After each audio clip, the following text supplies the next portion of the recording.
que dejar transcurrir el tiempo por sí solo no nos va a ayudar tanto, ¿sí? Tenemos que hacer y es que elaborar ciertas manifestaciones, ciertas acciones, ciertas tareas, ciertos actos que tenemos que ir llevando a cabo para transitar el duelo en una forma, digámoslo, sana, para que no se nos enferme ese duelo, porque hay duelos patológicos. Un día vamos a hacer un en vivo donde hablemos de los duelos que son enfermos para que sepamos distinguir.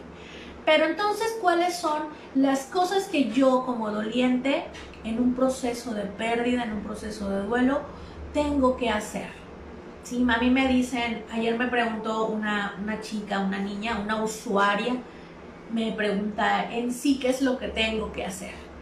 Bueno, tienes que hacer en ese proceso de duelo 4 cosas. Lo primero es saber qué es un duelo, y siempre lo voy a decir. El duelo es un proceso de adaptación tras una pérdida. Ojo, es un proceso de adaptación, ¿sí? De adaptarte. Es algo muy beneficioso que te está sucediendo, aunque no es agradable, pero es para tu bien, es para que te adaptes. Es un mecanismo que viene integrado, ¿sí? a tu ser de sobrevivencia, ¿sí? Con ese mecanismo de afrontamiento vienen las emociones. Las emociones son otros mecanismos que tenemos para sobrevivir. Entonces, si estás en duelo, necesitamos empezar a transitar o empezar a hacer estas tareas. Son 4. Y la primera tarea que vamos a hacer se llama aceptar la realidad de la pérdida. Si tienes por ahí una pluma o el celular o una libreta, son 4. Vamos a irlas anotando. Y la primera es aceptar la realidad de la pérdida. Un poquito antes quiero platicarles de dónde estoy sacando esta información.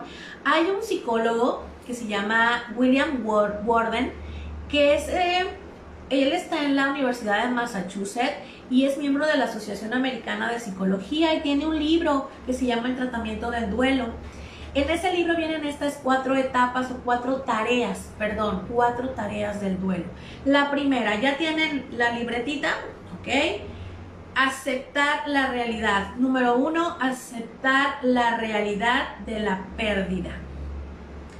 ¿Qué pérdida? No solo la pérdida de un familiar.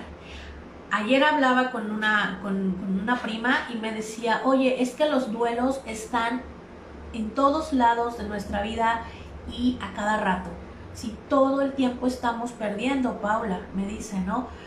Y le digo, claro que sí, estamos perdiendo. Y son divorcios, decepciones, rechazos,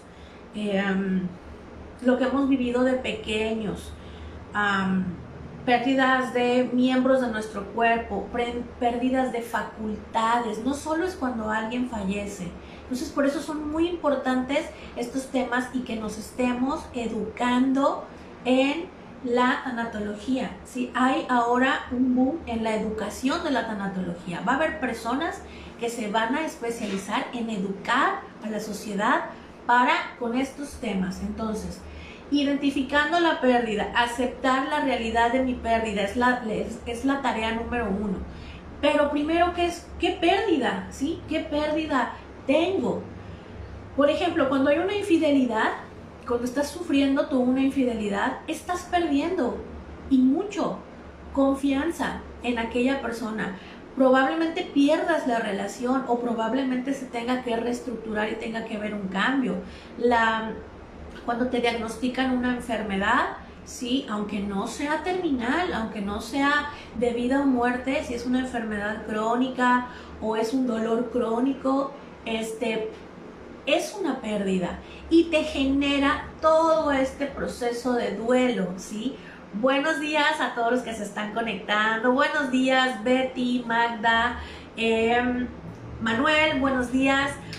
Gracias por conectarse, de verdad me siento bien apapachada de que estamos aquí juntos y pues así platicando y de algún tema que nos va a hacer crecer.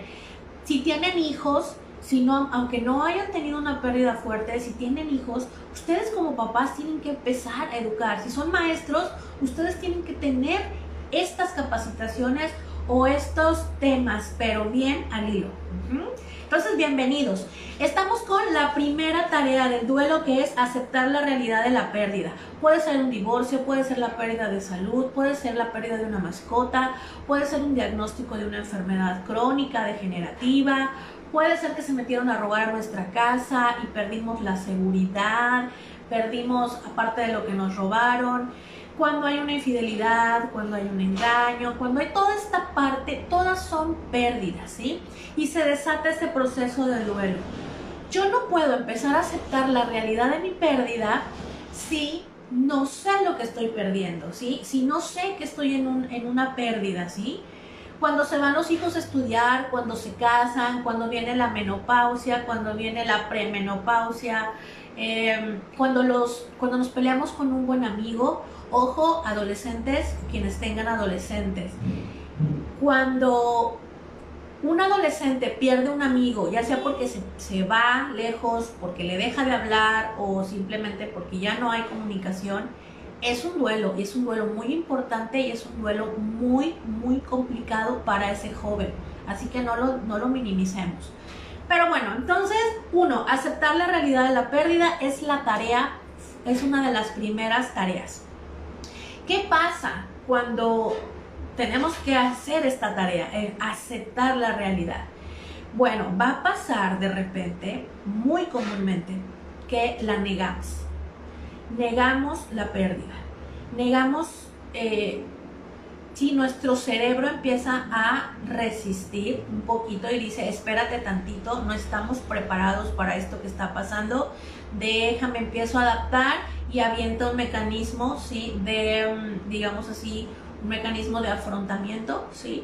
Que empieza a decir, cuidado, estamos sufriendo y vamos a negarlo un poquito. Hay quien, ¿sí? Niega o se desconecta, ¿sí? Cuando son duelos o pérdidas muy graves, ¿sí? Se desconectan totalmente de la realidad y entonces la familia se preocupa, ¿sí? Me dicen, oye, es que mi familiar perdió la memoria de esos días, o tal vez la tuvimos que medicar, no se acuerda de muchas cosas. Eso nos genera mucha culpa después, como dolientes, pero es un proceso natural en nuestra pérdida, ¿sí? Porque el cuerpo, hay que confiar en nuestro cuerpo, el cuerpo es maravilloso y el cuerpo sabe responder a momentos terribles de la vida, a momentos durísimos. Y eso también hay que saberlo, porque luego nos da miedo que va a pasar una desgracia, nos va a pasar algo malo, pero mucho es que no confiamos en que podemos afrontarlo. Pero ahí está, nosotros no confiamos, pero el cuerpo responde. ¿Cómo? Con negación. Saludos, Jenny, hasta los United States. Eve, saludos, LR Sandy y Magda también. Magda, bienvenida, muchas gracias. Me encanta que estemos aquí platicando estos temas. Y estamos con la primera tarea, que es, tengo o debo elegir aceptar la realidad de mi pérdida. En ese transcurso va a venir la negación, ¿sí? No lo vamos a poder creer. O también, ojo, a veces vamos a identificar que decimos, es que no era tan importante, le quitamos un significado, ¿sí? a la persona. Tal vez, por ejemplo, me voy a divorciar, ¿no? Eso es muy tradicional, es muy común. Me divorcio, pero yo ya no quiero estar, ya no estoy feliz, ya no lo quiero, ya no la quiero. Pero en realidad sí le estamos quitando significado a eso que fue y es muy importante. Igual, si es la pérdida de un estatus, decimos al cabo que yo no quería. Si por ejemplo el trabajo, al cabo que yo ya no estaba a gusto, ¿sí? O la jubilación, al cabo que yo ya quería descansar, ¿sí? Y la mente empieza este proceso de adaptación para estar pudiendo, ¿sí? Cuando viene una pérdida pensamos, no voy a poder con esto. Y estamos equivocados porque el cerebro, ¡fum!, de volada, avienta mecanismos, ¿sí? Que avienta mecanismos como la negación. ¿Para qué? Para desconectarnos un poquito y poder empezar a adaptarnos, ¿sí? Y hay que confiar en el cuerpo. También puede pasar que lo vemos como el evento que nos causa dolor, ¿sí?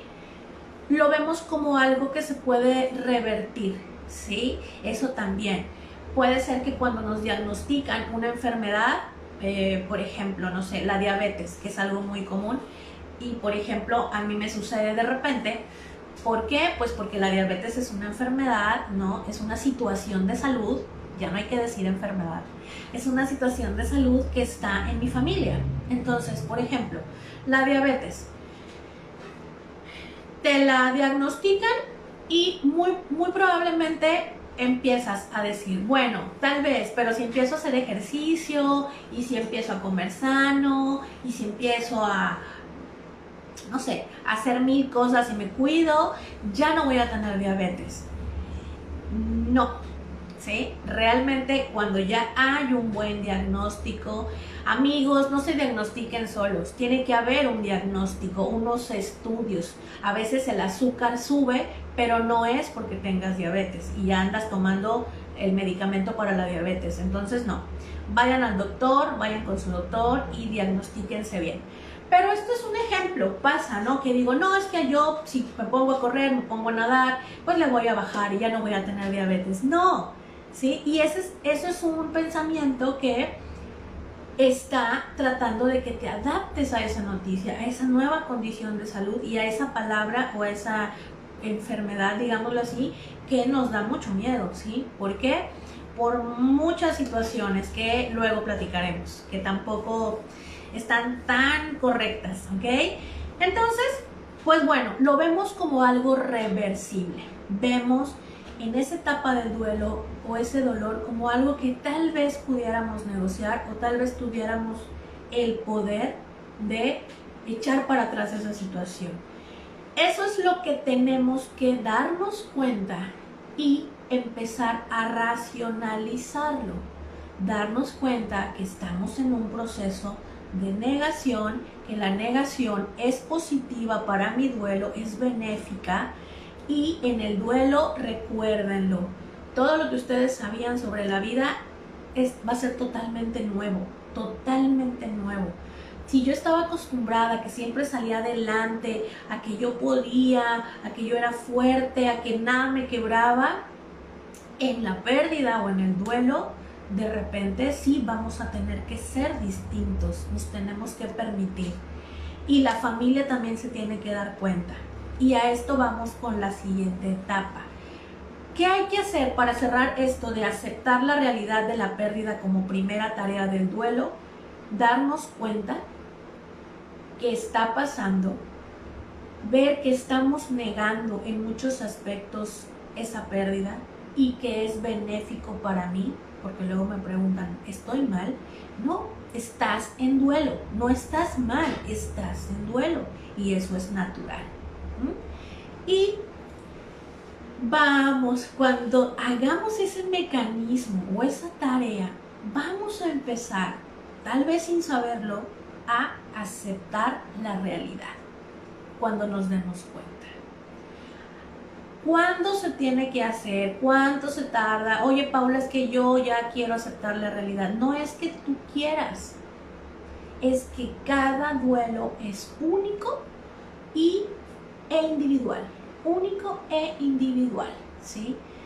No andemos comparando el duelo de Juana con Laura, aunque sea la pérdida, por decir, de su esposo. A las dos son viudas, pero luego andamos comparando como mi comadrita, ella ya está muy bien y yo no puedo salir, ¿sí? Eso es error, eso es un error, digámoslo así, es un error en la Matrix que no debemos de ver porque cada duelo es individual, no debemos andar comparando. Segunda tarea del duelo, ya tienen por ahí, también, antes de que se me olvide, ¿qué tenemos que hacer todavía en la primera etapa?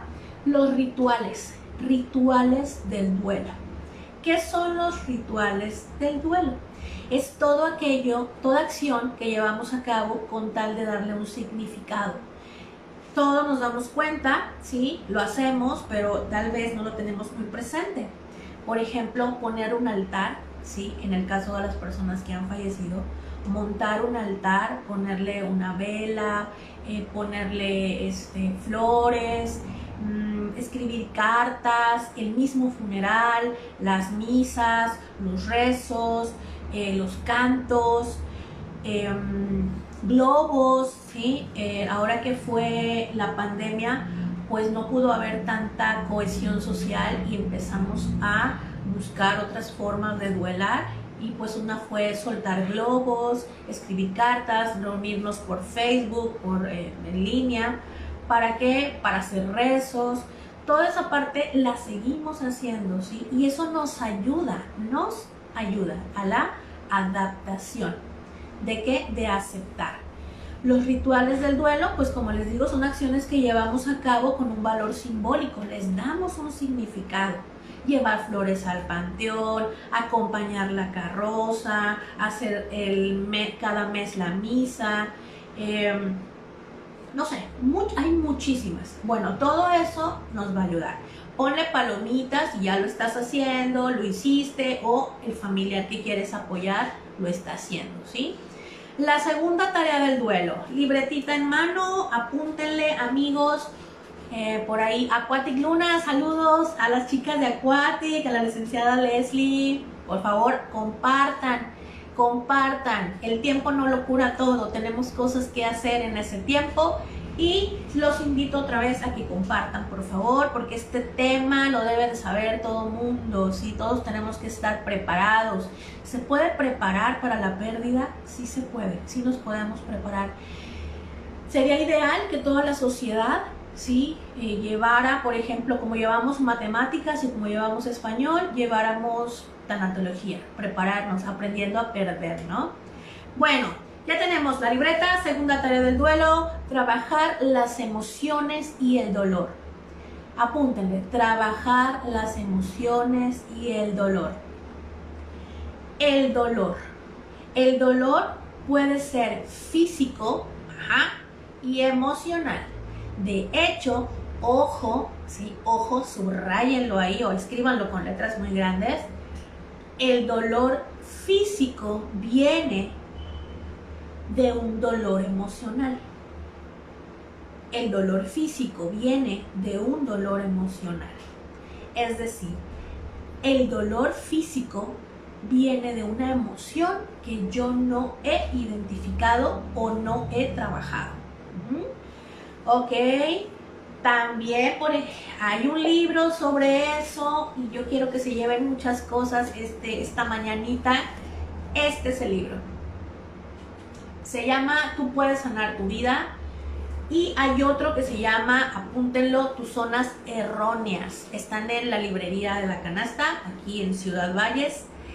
Se llama Tus zonas erróneas, de Wayne Dyer. Habla de cómo las emociones se convierten en dolor.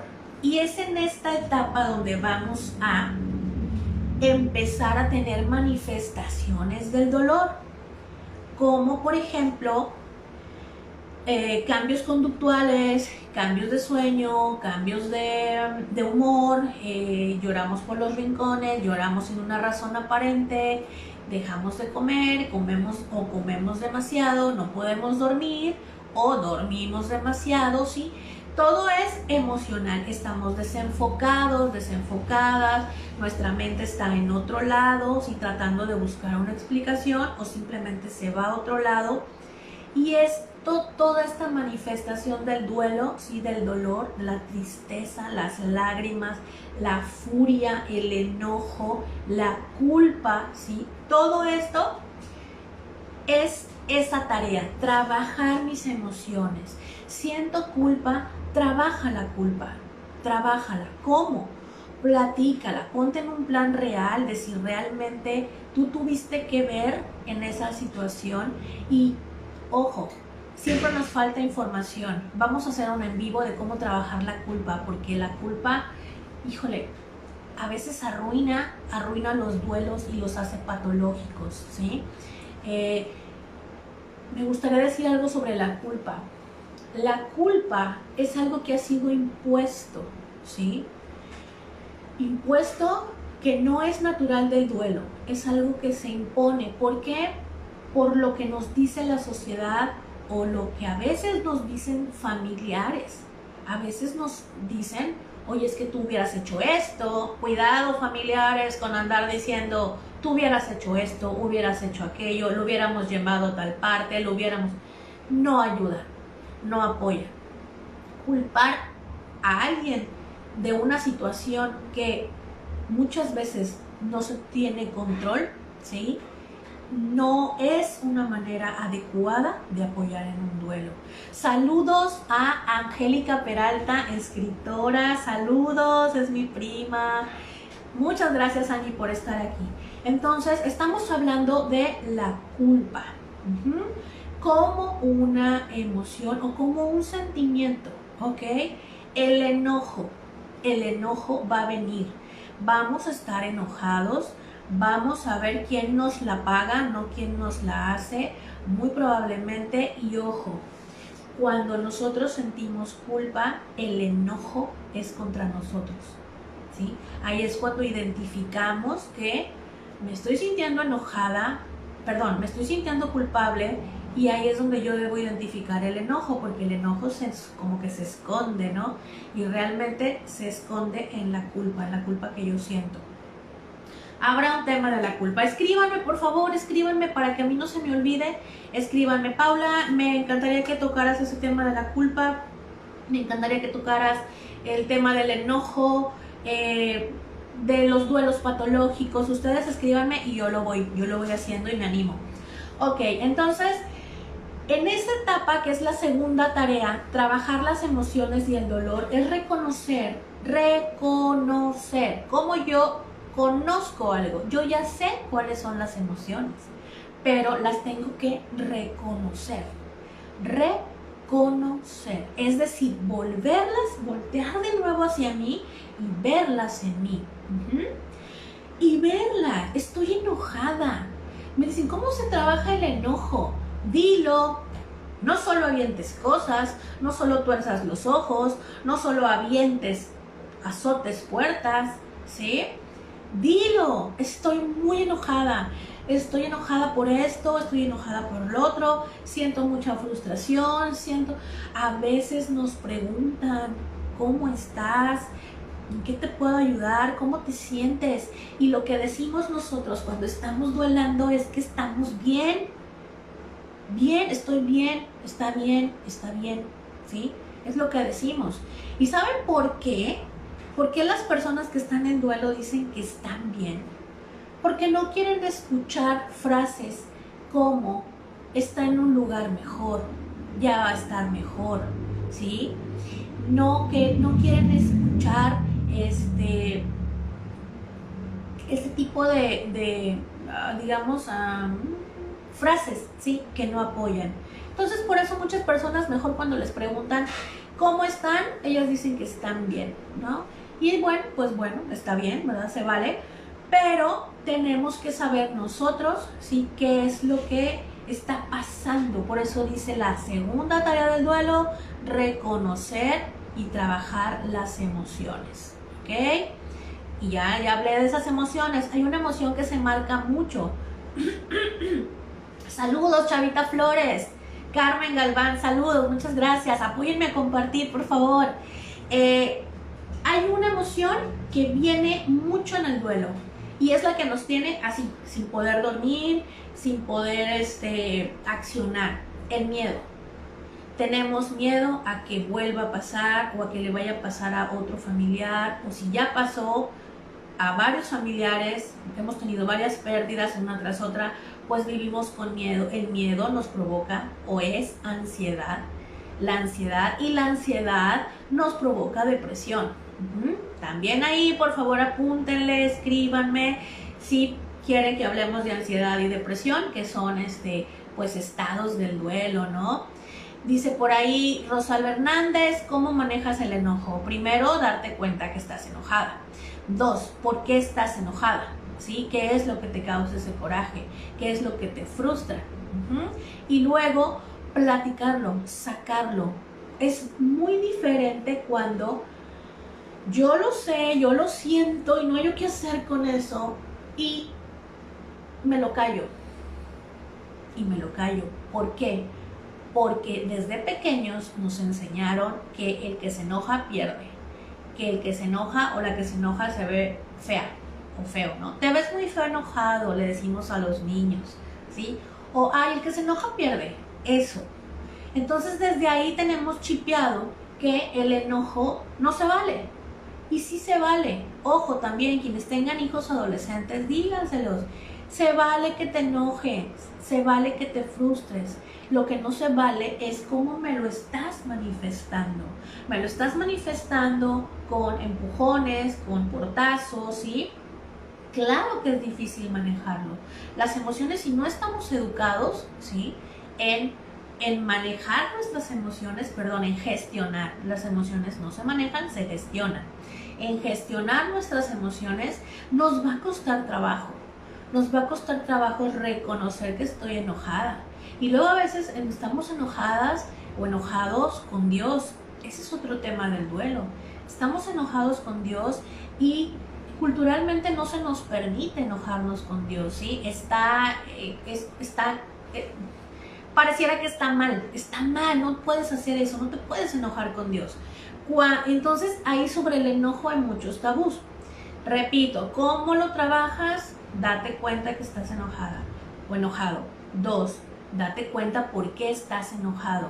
Y 3, manifiéstalo. Es decir, dilo, sácalo, escúpelo. Se llama ponerle palabras, ponle ruido a esa emoción. Dilo. Y ojo, sácalo. ¿Cómo? Energéticamente. Vete a correr, vete a nadar, aprende a boxear, aprende un idioma, tienes que sacarlo, ¿sí? Tienes que gritarlo. ¿Cuántas veces no te han dado en tu duelo ganas de gritar? De gritar, así como si estuvieras solo, ¿sí? Y no lo haces. ¿Por qué? Pues porque te escuchan. Entonces hay que manifestarlo. Hay que hablar con la familia, decir, me siento enojada y voy a estar enojada mucho tiempo o poco tiempo, no lo sé, pero voy a estar bien, ¿sí? El enojo.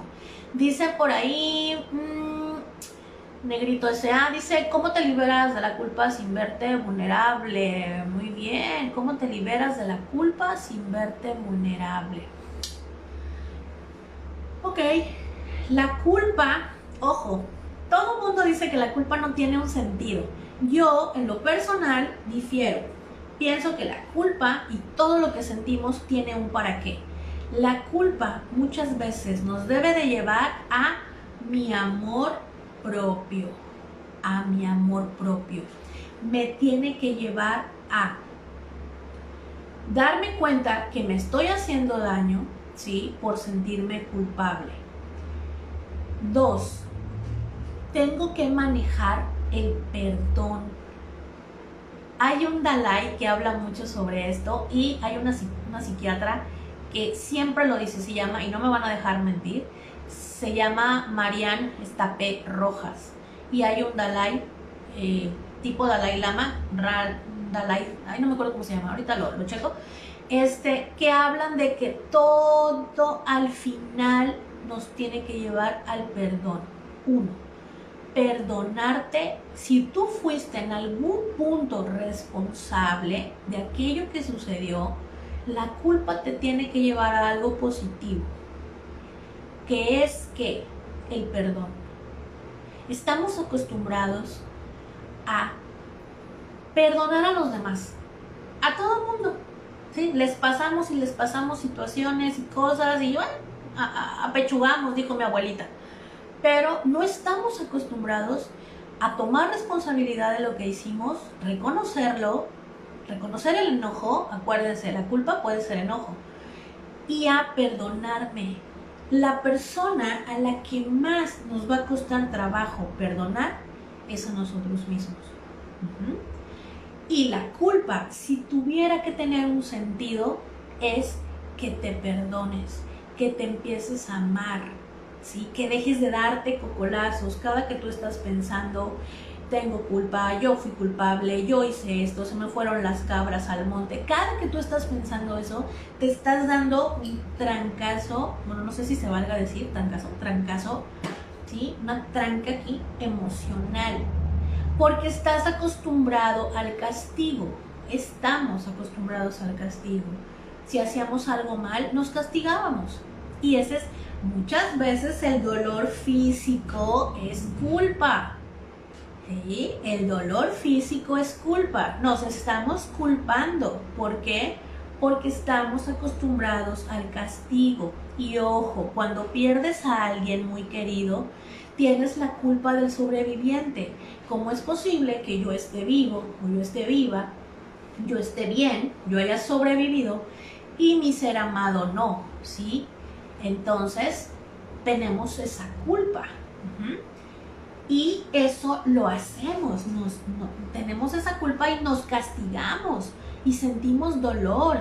Y eso, señores, señoras, amigos, es sufrimiento. Eso es anexado a la pérdida. Eso realmente hay que reconocerlo. Dice por aquí, entonces, ¿cómo no verte vulnerable? Tenemos que vernos vulnerables. No es malo ser vulnerable. No es malo ser vulnerable.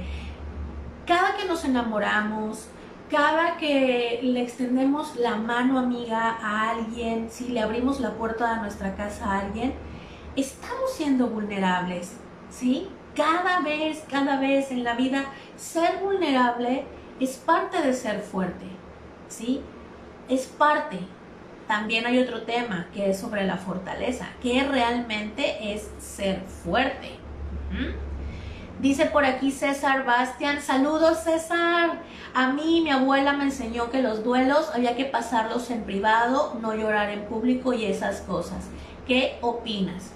Sí, una de las, esto realmente es lo que ha convertido en un tabú a la muerte y por eso no sabemos qué hacer con ella, César. Eran enseñanzas de nuestras abuelitas, las cuales unas eran muy buenas, ¿sí? Pero ahorita el mundo ha cambiado. En aquellos tiempos los pueblitos o las casas, eran más chiquitas, ¿no? El pueblo era más chico, todo era muy micro. Ahora todo es macro, entonces va cambiando la necesidad. Hoy por hoy, una de las cosas que debemos hacer y que también hacían las abuelitas es socializar el duelo. ¿Cómo socializaban el duelo? Se vestían de negro y ponían afuera de su casa un listón, un moño negro, y así avisaban que estaban en duelo, que estaban en reconstrucción, ¿ok? Entonces, sí hay cosas que deberíamos seguir haciendo y que ya no hacemos. Yo soy partidaria de vestirse de negro, ¿sí? De vestirse de colores tranquilos. ¿Por qué? Porque estás tú mandando un mensaje de que te estás adaptando, de que sí pasó algo, de que sí te está sucediendo algo, ¿sí? Pero ahora dicen, el duelo se lleva por dentro, ¿no? El luto se lleva por dentro. Híjole, el duelo no se puede llevar solo por dentro, se debe socializar. El duelo se socializa. Ojo, híjole, no en las redes, no estoy hablando de las redes, ni del Instagram, ni de poner ahí, ¿verdad? Vuela alto, y no estoy hablando de eso, ¿sí? Claro que hay que avisarle, claro que es un medio que se puede usar, ¿sí? Pero no estoy hablando de ese tipo de socialización, es platicarlo. Por ejemplo, cuando alguien fallece, ¿sí? Inmediatamente llega la familia, ¿sí? Lo primero que hacemos en un duelo es avisamos, ya sea ahora por las redes sociales, como sucede, por practicidad o por teléfono, ¿sí? ¿Por qué? Porque no nos ahorramos esa situación. Entonces el duelo se socializa, ¿sí? Entonces, fíjense, todas esas son partes del duelo y de esta etapa que es trabajar las emociones y el dolor. No evitar el sufrimiento. Ojo con decir no llores, va a estar mejor, te quedan otros 2 hijos. Esas situaciones no ayudan. Cuando alguien quiere llorar, solo abrázalo, no le digas nada. Me dicen, Paula, es que ¿qué le digo? ¿Sí? ¿Qué le digo? Pues no, o sea, no le digas nada. Fíjense, ahí está. Empatía, familiares, por favor, sean empáticos, no le digan al doliente, otra vez vas a llorar, ya vas a ir otra vez al panteón, ¿sí? ¿Por qué? Porque no hay empatía y requerimos esa empatía, ¿sí? Ese es el apoyo que se pide, ¿sí? En reconocer las emociones. No pedirle al familiar que vuelva a su situación normal, que haga su vida, o decirle, sabes que la vida continúa y por eso ponemos música y por eso nosotros seguimos, ¿sí? Hay personas que me dicen, oye, a mí me da mucho coraje con mi familia porque yo perdí, por decir, es un ejemplo, yo perdí a mi esposo y ellos ponen música como si nada estuviera sucediendo, ¿sí? Aquí es donde también tenemos que platicarlo, ¿sí? Eso se llama socializar el duelo. No pedirle a familiares que vuelvan a su vida normal, y te voy a decir por qué lo hacemos. Nosotros como familiares de alguien que está en duelo, ¿sí? De alguien que está triste, lo que queremos hacer es lo que acaba de decir aquí Rosalba Hernández. Lo que queremos hacer es que ese familiar se mejore cuanto más pronto mejor. ¿Por qué? Porque yo no sé cómo lidiar con esa situación. Yo no sé cómo lidiar con alguien triste.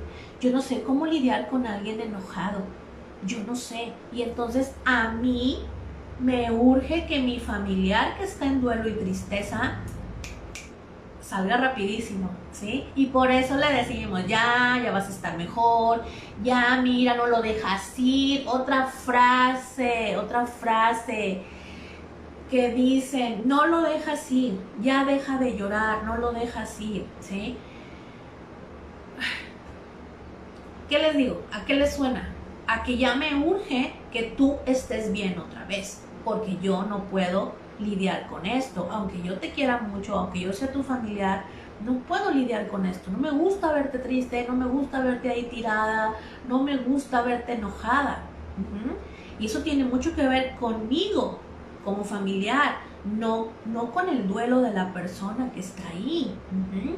Entonces hay que estar muy atentos. Por eso les digo que hay que compartir este vivo, porque es oro molido para las familias que están duelando, ¿sí? Porque esto es, hay personas que luego de estas charlas se me acercan y me dicen, Paula, he abierto los ojos, dice, estaba haciendo muchas cosas mal. Claro, porque nos falta esa educación.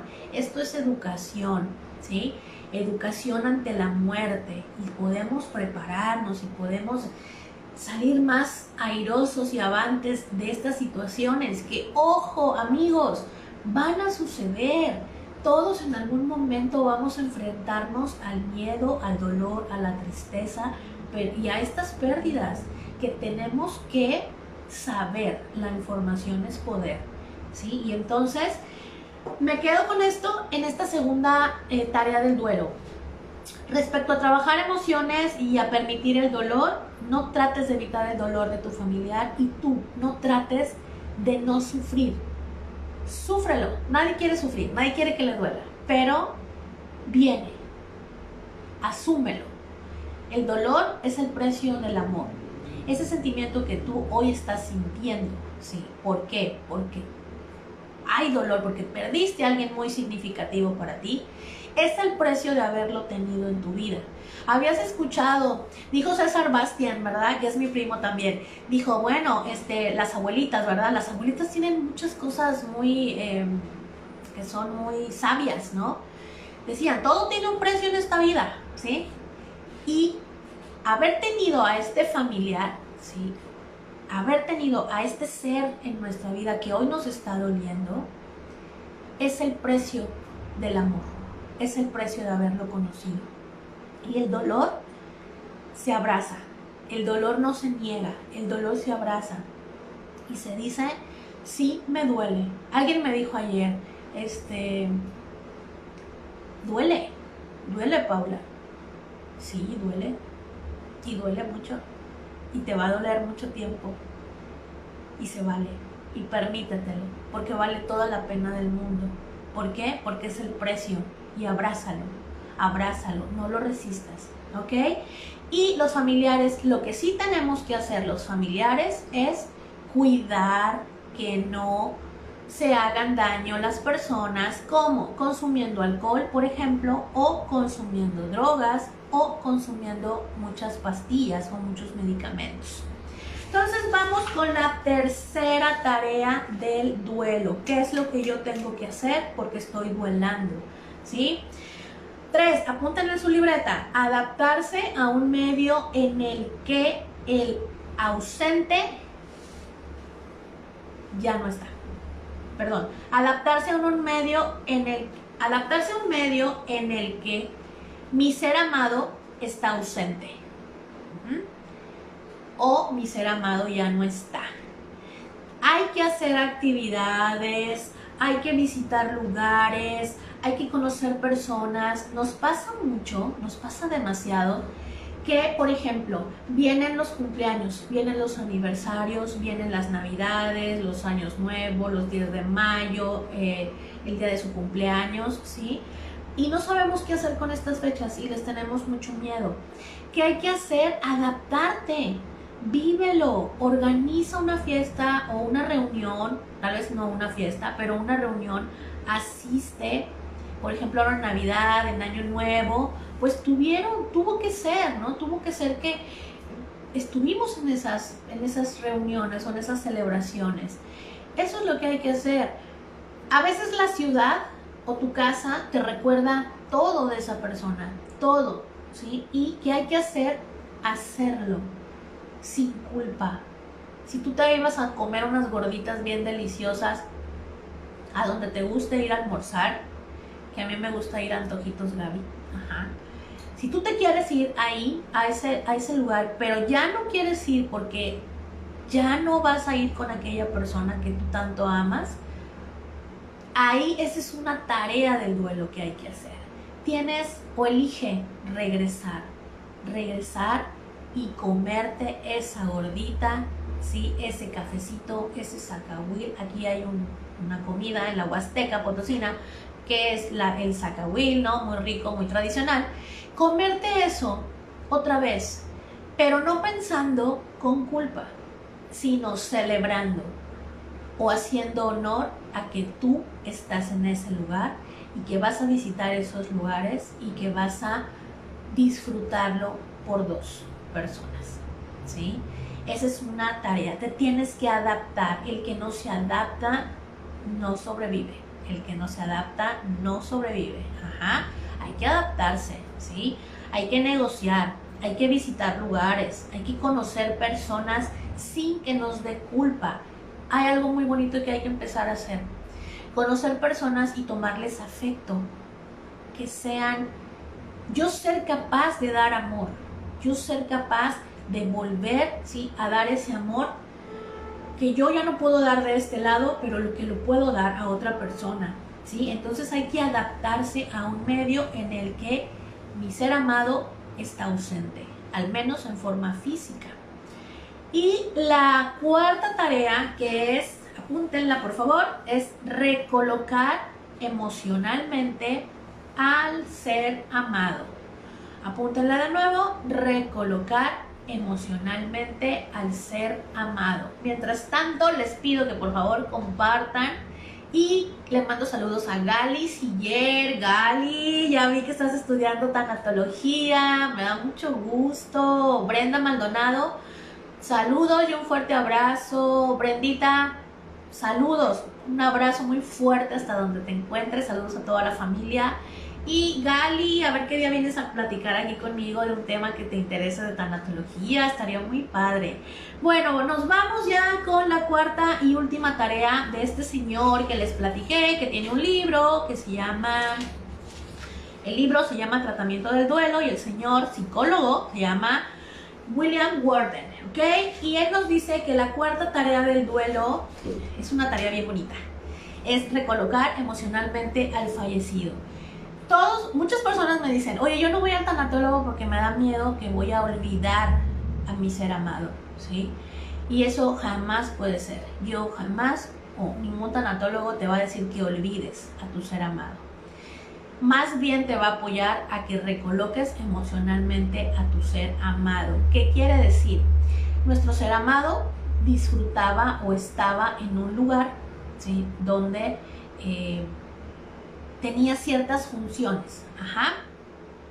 Entonces, ya no hay esas funciones. Si ya no hay, a lo mejor si era papá, pues era proveedor, era protector, sí, o a lo mejor si era mamá, pues también era cuidadora, así hay roles que tenían. Ahora, ¿qué vamos a hacer? Se le va a reasignar un lugar emocionalmente, ¿sí? Yo tengo que, con mecanismos mentales, ¿sí?, que se llaman mecanismos de afrontamiento, que se llaman racionalizar. Por ejemplo, uno de ellos es racionalizar, es decir, intelectualizar. ¿Qué voy a hacer yo con su recuerdo?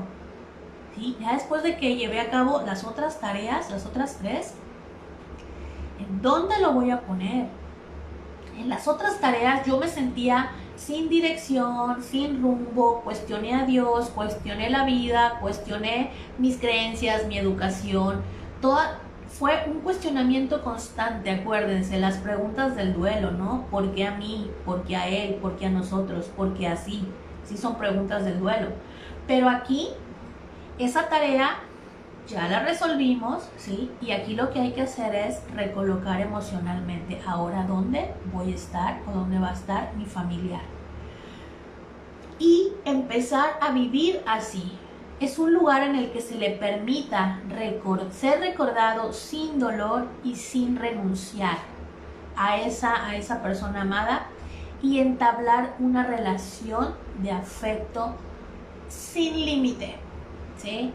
Cuando las personas fallecen y son muy amadas, ellas se integran a nuestro ser, se integran a nuestra vida, y entonces dejamos de sentir que nos hacen falta. ¿Por qué? Porque ya las recolocamos en un lugar emocional, ¿sí? Esa es la tarea, recolocarlas, darles un nuevo lugar en tu vida emocional y continuar viviendo con ellas, con ellas, y ellas desde un lugar distinto, ¿sí? Esas son las 4 tareas del duelo. Acuérdense que es un proceso de adaptación y que son situaciones que tenemos que llevar a cabo para llegar a esa recolocación. Aceptar la realidad. Número 2, trabajar las emociones y el dolor. Número 3, adaptarse a un medio en el que nuestro ser amado ya no está. Y número 4, recolocar emocionalmente a nuestro ser amado, ¿sí? Donde nos funcione. No nos va a funcionar desde el te necesito, ya no estás, no puedo vivir sin ti, todo está mal, es una desgracia. Eso ya lo has estado pasando. Va a llegar, son tareas que van a llegar, no te obligues, date un espacio. Los duelos tardan mucho, hay duelos que tardan mucho y se vale, ¿sí? Porque es un dolor muy grande, es una pérdida grande, significativa, ¿ok? Entonces, ¿qué tenemos que hacer? Esas 4 tareas del duelo nos las marca este señor que se llama William Worden en el libro Tratamiento del Duelo, y es una persona que es una autoridad en materia de duelo, y por eso les quise compartir. También hay cosas que tienes que hacer, cuidarte. El autocuidado como doliente es básico que te cuides, ¿sí? Que vayas al doctor, que tomes tus medicinas, que duermas, que comas bien, que te vitamines, es básico.